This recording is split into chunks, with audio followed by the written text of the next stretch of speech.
We should know, क्योंकि examiner बात का स्पेसिफिकली हमें बताएगा ये परचेज कॉस्ट है, स्टॉक आउट कॉस्ट है, ऑर्डरिंग कॉस्ट है, होल्डिंग कॉस्ट है। बात का एग्जामिनर सिर्फ कॉस्ट की टर्मिनोलॉजी बता देगा, हमें वहां से पिक करना है कि ये कॉस्ट किस कैटेगरी की है।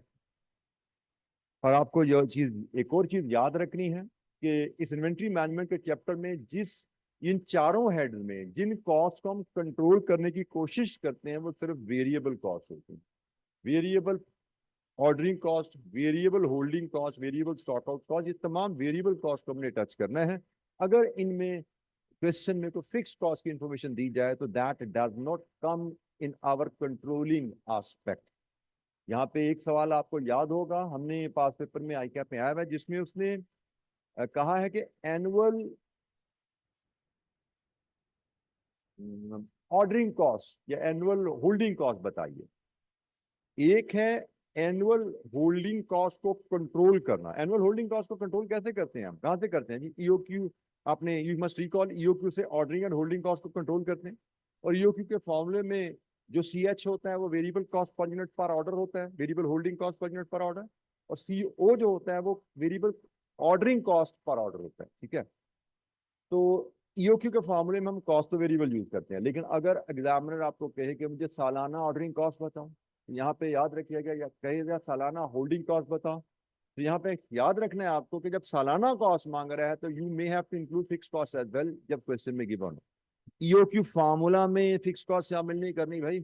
सालाना कॉस्ट ऑफ ऑर्डरिंग कैसे कैलकुलेट होती है? Number of orders in a year into cost per order. ये सालाना वेरिएबल कॉस्ट पर ऑर्डर है, लेकिन सालाना ऑर्डरिंग कॉस्ट अगर लेनी है तो इसमें फिर फिक्स कॉस्ट भी ऐड करनी पड़ेगी, which may be given in the way of salary of the purchase department, या utility bills of the purchase department, या apportion rent of the purchase department. ये fix cost of the purchase department है जो कि सालाना ordering cost का हिस्सा है, बट ये सारी फिक्स कॉस्ट है। ईओक्यू के फॉर्मूले में सीओ में नहीं जाएंगी, लेकिन हम जब सालाना कॉस्ट निकालेंगे उसमें आ जाएंगे। इसी तरह हमें गोडाउन रेंट दिया जाता है कि हमारा गोडाउन रेंट 50,000 पर मंथ है। Now this is the fix holding cost. EOQ के फॉर्मूले में सीएच का ऐसा नहीं बनती है, लेकिन जब सालाना होल्डिंग कॉस्ट बनानी पड़ेगी तो उसमें जहां पे हम वेरिएबल होल्डिंग कॉस्ट लेते हैं, वेरिएबल होल्डिंग कॉस्ट कैसे लेते हैं? एवरेज इन्वेंट्री इंटू सीएच, ये वेरिएबल होल्डिंग कॉस्ट आ गई सालाना। और अगर हमें सालाना होल्डिंग कॉस्ट चाहिए तो वेरिएबल होल्डिंग कॉस्ट में फिक्स होल्डिंग कॉस्ट जैसे गोडाउन का रेंट वो भी ऐड करना पड़ेगा। तो ख्याल रखिएगा, ईओक्यू फॉर्मूला में सीएच और सीओ वेरिएबल होती है, वहां पे फिक्स नहीं शामिल करनी। लेकिन अगर एनुअल कॉस्ट हमसे कैलकुलेट करने को कहा जाए तो वहां पे हमने फिक्स को भी शामिल जरूर करना है। पास पेपर में एक क्वेश्चन ऐसा आया हुआ है जिसमें हमने ये किया हुआ है। अच्छा जी, ये हमारे पास एनुअल ऑर्डरिंग कॉस्ट कैलकुलेट करने का formula, quick recap, number of orders in a year into variable cost per order. Number of orders in a year निकालने का फॉर्मूला, ये चीजें आपकी टिप्स पे ऐसे होनी चाहिए, इनमें फ्रैक्शन ऑफ द सेकंड में आपके दिन में ये फॉर्मूला रिकॉल होने चाहिए, इतनी रिवीजन और ग्रिप आपकी होनी चाहिए। Holding cost, average inventory into variable cost of holding 1 unit for 1 year. ये सारी डिस्कशन हम कॉस्ट कंट्रोल करने के रेफरेंस से वेरिएबल कॉस्ट को लेकर चल रहे हैं।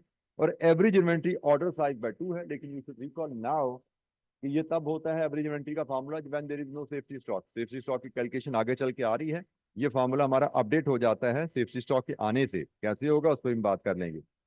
ये जो हमारा ईओक्यू का फार्मूला है जिसकी मदद से हम ऑर्डर साइज कैलकुलेट करते हैं। इसको ऑर्डर साइज भी कहा जाता है, इसको रीऑर्डर क्वांटिटी भी कहा जाता है। मतलब हमने सप्लायर को जो ऑर्डर देने हैं वो कितनी क्वांटिटी का देना है। एक चीज बेटा आपने याद रखनी है ईओक्यू के रेफरेंस से, ये भी एग्जामिनर हमें अक्सर टेस्ट करता है और कुछ बच्चे इसमें गलती खा जाते हैं। ईओक्यू में जो जो डी आता है दैट इज डिमांड। किस चीज की डिमांड? बच्चे इसको डिमांड के नाम से याद रख लेते हैं, तो फिर एग्जामिनर इस क्वेश्चन में देता है कि कंपनी की फिनिश गुड्स की डिमांड 5,000 यूनिट्स है, उसको डी में फीड करके चल पड़ते हैं। तो भाई डी क्या होता है? फिनिश गुड्स के लिए होता है।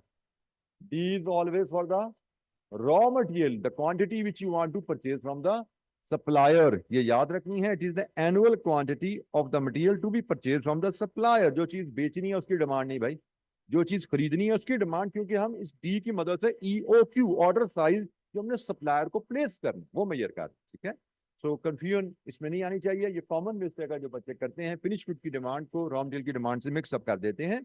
हमें फिनिश गुड की डिमांड दी जाती है ताकि हम उसकी मदद से रॉ मटेरियल की डिमांड निकाल सके। हमें कहा जाएगा कि हमने फिनिश गुड्स के 5,000 यूनिट्स बनाने हैं और हमें बताया जाता है कि हमने एक यूनिट बनाने में 4 kg रॉ मटेरियल इस्तेमाल होता है, assuming there is no opening closing stock of raw material or finished goods, तो 5,000 into 4 20,000 kg, this is D. ठीक है, तो डी के बारे में मोहतात रहना आपने।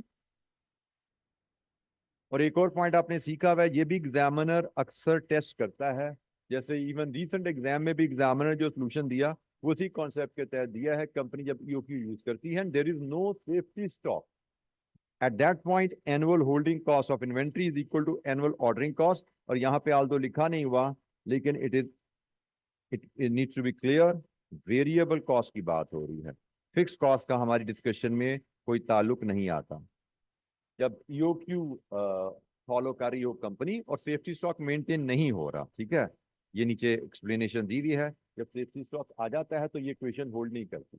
ये इक्वेशन एग्जामिनर हमें अक्सर क्वेश्चन में यूज करने के लिए कह देता है, एक्सप्रेसली नहीं, लेकिन हमें इस इक्वेशन को यूज करके बात का सवाल को हल करना पड़ता है। तो यू शुड रिमेंबर कि भाई ये एक रिलेशनशिप है जो हमारे काम आएगा कहीं ना कहीं इन्वेंट्री मैनेजमेंट के सवाल में। जैसे मैंने बोला कि ऑटम 24 के क्वेश्चन में एग्जामिनर ने इस इक्वेशन को यूज करके सोल्यूशन प्रेजेंट किया, आल्दो इसके बगैर भी सोल्यूशन प्रेजेंट हो जाता, लेकिन एग्जामिनर ने इस इक्वेशन की मदद से सोल्यूशन प्रेजेंट किया है। कुछ सवाल आएंगे ऐसे जिनमें ये इक्वेशन यूज करना आपके लिए मैंडेटरी हो जाती है।